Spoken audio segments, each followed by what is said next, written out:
How's it going, YouTube? JamieTheKid00 here, bringing you guys a deck profile that I was sent about 2 in the morning by a Mr. Wayne Pinkney. Some of you may know him as our 2006 UK national champion. Some of you may not. He's a fairly recognised player around the circuit, and he recently took second place, going X01 at Blackpool Regionals with his, I'd like to say rather the unique variant of Constellars. He's given me a few bits of reasoning. I can confirm that he won all of his Dragon matchups 2-0, and his only negative result, if you will, was a draw against Mermails, which he said was quite a long and drawn out fair game. So it's pretty good, and anything that can beat Dragons is probably something you guys want to hear about. I'm afraid I can't tell you how many rounds there were. I wasn't told that. Maybe if he sees this video, he'll comment it in the description below. But for now, I'm just going to get into the video and actually talk about, I'll talk about the reasonings he gave me when I get to cards that he talked to me about, but other things I'll just try and guess at myself. He played 3 copies of Constellar Algidi. This, some people will have a problem with because of its interaction with Maxi, the fact that it's a Maxiable target. But some people take their Maxis out against Constellar. Some people, some people see Maxi as less effective against Constellar. So I can see why this would be more valid in the next game, because a lot of people will think you're playing less, so they're going to take out their Maxis. Also, Veiler is pretty much not played, so you really don't have to worry about the effect Veiler. So 3 Algidi, I can get behind that. It's just a little bit Maxi vulnerable. The 3 copies of Chaos, there's not much that has to be said there. The 3 copies of Pollux accompanying the Chaos. I can see a lot about this deck basically focuses on making Pleiades. It's just focusing on the Pleiades play so you can get your field locked, or making the Omega play depending on what you're up against. But quite often against Dragons, I can see it being Pleiades, set mistake, go. 2 copies of Shertan to add to the consistency. If you don't open this combo, or if you don't have your combo pieces, it can be quite awkward for your deck. So the double Shertan really helps you in that facility. And then, of course, the triple Sombre, which is, in my opinion, one of the cards that makes this deck really quite powerful, just giving it a 1-card Xyz. Then for the non-Constellars, there's only a few. There's the 1 copy of Honest, because, hey, every summonable monster in your deck is light. You're not going to be summoning Maxis. And then, of course, the 2 Maxis. I personally prefer 3, but I can see the interaction of 2, mainly because the way this deck is built is you don't want your opponent to be going off, whereas 3 Maxi says, okay, you're going off, I'm going to go plus. This deck, by the looks of it, kind of says, I don't want you to go off, so my Maxis aren't going to be as key, because I'm only going to want to have these if I can't control you, and if I can't control you, I'm probably going to lose. So that's a thing. So that's the monster lineup. It is 17 monsters. Moving to the spells, we have 1 Book of Moon, no Dark Hole. The reasoning behind no Dark Hole, I would surmise, would be the fact that you really want to keep board presence with this deck. You really want to keep your Pleiades, or your M7, or any of your other group of Xyzes on the table for as long as possible. So Dark Hole really isn't going to help you any, because your ideal game state is a game state with a monster on table. Then the 2 Tanky. The 2 Tanky, yes, they conflict with Mistake, but to be fair, Mistake is that powerful that a lot of the time you'd rather have the Mistake face up than not and have the Tanky. So the confliction is there, but it's something that you don't have to worry about too much. It's not too essential with the Tanky. The Double Duality, again, a little confliction, but I can see you getting around it. It's something that you don't especially need in some situations, and I guess in some matchups that came out, maybe Wayne could shed some light on that if he comments in the description below about the interactions of Tanky and Path Duality with the main deck Mistakes, and the reinforcement of the army as we move on. The Rota, I can see a lot of justification behind because of the power of Constellar Pollux in this deck, so reinforcement is in there. And then we're playing 37 cards because we're playing 3 copies of Upstart Goblin just to speed up the build. This deck really doesn't OTK. I don't think there is an OTK in Constellars, at least it isn't played in this list. So triple Upstart, putting your opponent up to 9k is no biggie because you're not going to OTK anyway, so you don't have to worry about that. Then we have 14 traps, a rather large trap lineup, and a rather odd trap lineup in my opinion, but if he took second at the event, it must have been pretty effective. 1 copy of Bottomless Trap Hole. This you can actually play in this variant because he doesn't play Imperial Iron Wall in main. There are some Constellar players, in fact I've played against some Constellar players who have to sacrifice a lot of very good cards like Bottomless Trap Hole and Dimensional Prison so that they can main deck Iron Wall. He's gone a different route by playing the Mistake, so he can play these things that would normally conflict with Iron Wall, and it also allows his Sombre to be a little bit more valid. Dueling Network is now not responding, that's a problem. Hopefully we can get this fixed. We're going to move on. You'll just have to follow the cursor. I don't think the window up here is going to keep cooperating. I then play the one Compulse. Compulse, in my opinion, is one of the most powerful and generic traps played. Yeah, it's working again. It's one of the most powerful and generic traps played. 2 copies of Dimensional Prison. I personally would have played Mirror Force, but I suppose these get around the constant Stardust Dragon that is presented by the Karakuri deck on the Karakuri ATK, and of course the Dragon Ruler deck can present you with a Stardust quite frequently, locking out your forgotten the wording now. Mirror Force. Also, another thing about this deck is if you are keeping a Pleiades consistently on the table, you're usually able to slim your opponent down to 1 monster per battle phase if they're swinging into your Pleiades. So, say your opponent goes like Big Dragon and Draco Sack, you can spin the Draco Sack with the Pleiades, they try and attack with the Big Dragon, you Dimensional Prison. It's done the same job as a Mirror Force because you've got 1 form of monster removal in the Pleiades, 2nd form of monster removal in Prison. Then moving on, 2 copies of Phoenix Chain. I can see these being more useful against the Rogue matchup than against the Dragon Ruler matchup.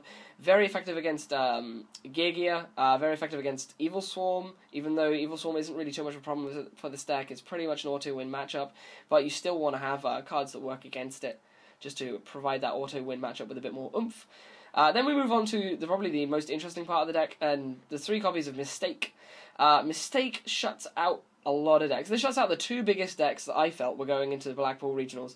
Gear, hot off of its winner, Wycius Turin, was going to be hyped, so people were going to be playing it. It was inevitable. Mistake locks that deck right out. It shuts down their most keycard armor, so 3 copies of Mistake, really good against that. And of course there's the obvious interaction of Mistake against the Dragon Rulers, basically meaning that Dragon Rulers are no longer free. When you banish your guys from the grave, they are not going to get their searches. So Mistake is almost a pseudo Iron Wall in that you're really going to drain the engine. Yes, they can still summon dragons, whereas Iron Wall stops them completely, but they're not going to be summoning dragons for long because they're not replenishing their costs.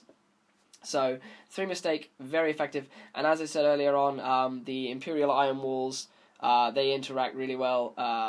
Sorry, the lack of Imperial Iron Walls in the main interacts really well because you can continue to use Sombre. I'm just going to cut the audio here. Okay, and we're back on.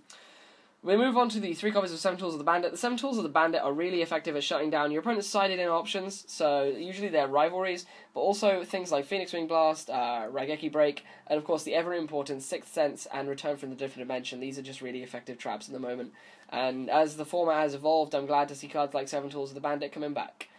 We then played 1 Solemn Warning. Sorry, he then played 1 Solemn Warning and 1 Torrential Tribute.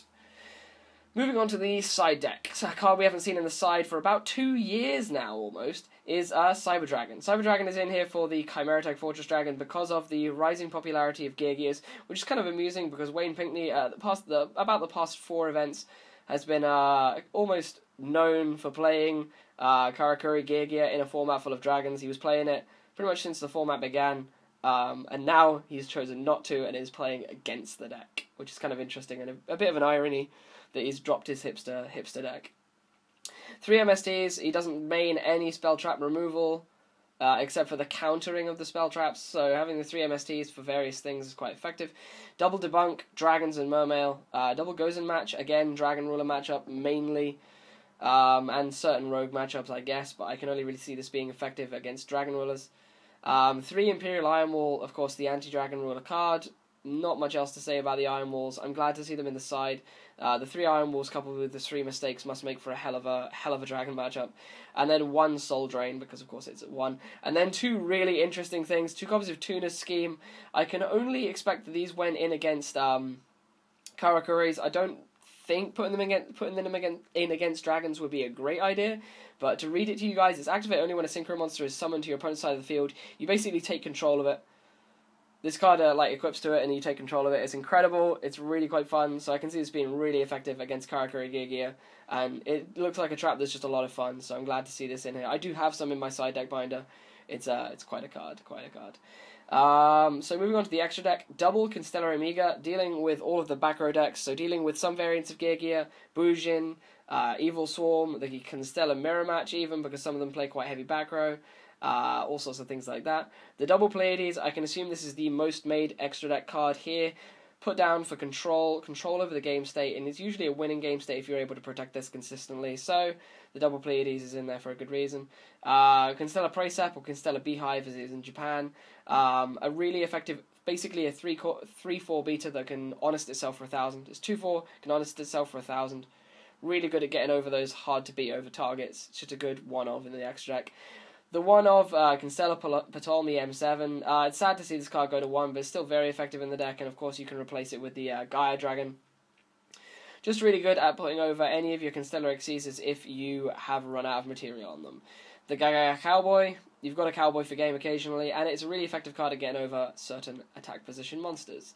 The Gaia Dragon for putting over your Pleiades if you've already used your M7, or putting over things like your Volcasaurus for your heavy push. It's just a really good card like that. The one Maystroke, the generic, the Volcasaurus. Basically, the Volcasaurus Gaia Dragon play is ridiculous, so why not play it?